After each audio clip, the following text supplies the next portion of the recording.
Hello friends, എല്ലാവർക്കും കിച്ചുമണീസ് വേൾഡിലേക്ക് സ്വാഗതം. നമുക്കിന്ന് നമ്മുടെ പഴമയുടെ രുചിയിലേക്ക് പോയാലോ?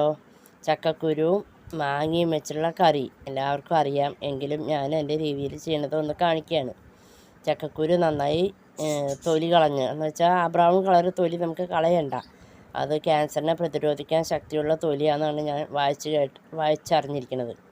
അത് നന്നാക്കി മാങ്ങയും നന്നാക്കി തൊലി കളഞ്ഞ് അരിഞ്ഞു വെച്ചിട്ടുണ്ട്. രണ്ടും അരിഞ്ഞു വെച്ചു.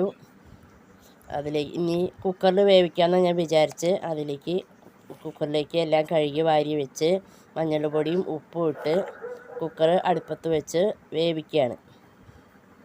2 വിസിൽ മതിയാവും, അതിനുള്ളിൽ വെന്ത് കിട്ടും. എന്തായാലും ആ നേരം നമുക്ക് ബാക്കിയുള്ള അരപ്പിലേക്കുള്ള കാര്യങ്ങൾ നോക്കാം. എൻ്റെ ചാനൽ ആദ്യമായിട്ട് കാണുന്നവർ സബ്സ്ക്രൈബ് ചെയ്യണം കേട്ടോ. ലൈക്ക്, ഷെയർ, കമൻറ്റ് എല്ലാം ചെയ്യണേ. ഇനി നമുക്ക് അരപ്പ് ഉണ്ടാക്കാനായി തേങ്ങ, ജീരകം, മഞ്ഞൾപ്പൊടി, മുളക്, ചെറിയുള്ളി എല്ലാം നമുക്ക് എടുത്ത് അരയ്ക്കാൻ നോക്കാം. മിക്സിയിൽ അരച്ചെടുത്ത അരപ്പ് നന്നായി അരച്ചെടുത്താണ്. ആ അരപ്പ് നമുക്ക് ചക്കക്കുരു മാങ്ങയിലേക്ക് ഇട്ട് കൊടുക്കാം.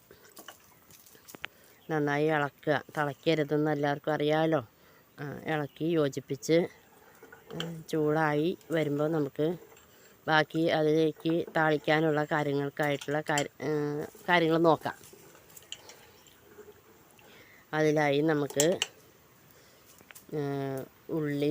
ചെറിയ ഉള്ളി വട്ടത്തിൽ അരിഞ്ഞു വെച്ചിട്ടുണ്ട്. കടുക്, കറിവേപ്പില എന്നിവ എടുത്ത് വെച്ചിട്ടുണ്ട്. നമുക്ക് കറി ചൂടായി കഴിഞ്ഞ് മാറ്റി വെച്ചതിന് ശേഷം ഒരു പാൻ അടുപ്പത്ത് വെച്ച് വെളിച്ചെണ്ണ ഒഴിച്ച് കൊടുക്കാം. കടുക് പൊട്ടിച്ച് അതിലേക്ക് ഉള്ളി ഇട്ട് കറിവേപ്പിലയും ചേർത്ത് മൂപ്പിച്ച് കഴിഞ്ഞ് നമുക്കത് കറിയിലേക്ക് ഒഴിച്ച് കൊടുക്കാം. നല്ല സ്വാദിഷ്ടമായ നമ്മുടെ ചക്കക്കുരു മാങ്ങ കറി റെഡി ആയിട്ടുണ്ട്. ചോറിൻ്റെ കൂടെ നമുക്ക് സുഖമായിട്ട് നല്ല അടിപൊളിയായിട്ട് നമുക്ക് ചോറ് കൂടുതൽ ഉണ്ണാൻ സാധിക്കും. ഇതിനോടൊപ്പം ഞാൻ എൻ്റെ മുളക് പൊടി ചമ്മന്തി, കലക്ക മുളക് പൊടി ചമ്മന്തിൻ്റെ റെസിപ്പിയുടെ ലിങ്കും കൂടി ഡിസ്ക്രിപ്ഷൻ ബോക്സിലേക്ക് ഇടാം കേട്ടോ. അതും കൂടി കണ്ട് രണ്ടും കൂടി ഉണ്ടാക്കി എല്ലാവരും ഉണ്ടാക്കി നോക്കൂ. Okay, thank you.